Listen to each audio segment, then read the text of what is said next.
মামলা সংক্রান্ত তথ্য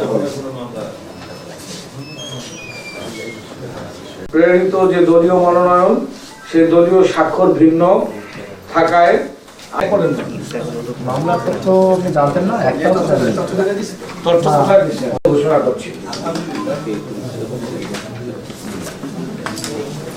অভিযোগ আছে নাই মামলার ব্যাপারে বলেন একটু। মামলা সিএস থেকে উনি অব্যাহতি পাইছে। এই মামলাটা হলো মানিকগঞ্জ জেলার মামলা, সদর থানার মামলা।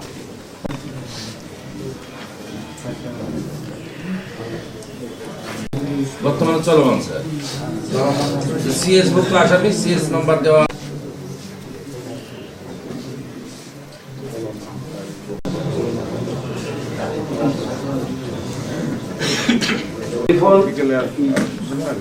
বিদ্যুৎ আব্দুল্লাহ আল মামুন বাংলাদেশের সমাজতান্ত্রিক দল বাসদ মনোনয়নপত্র। এরপরে জনাব মোহাম্মদ সোহেল রানা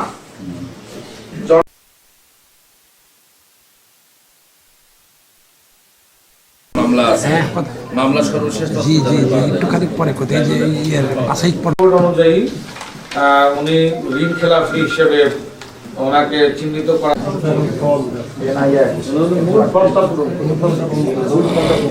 এই সবুজ কালারের এখানে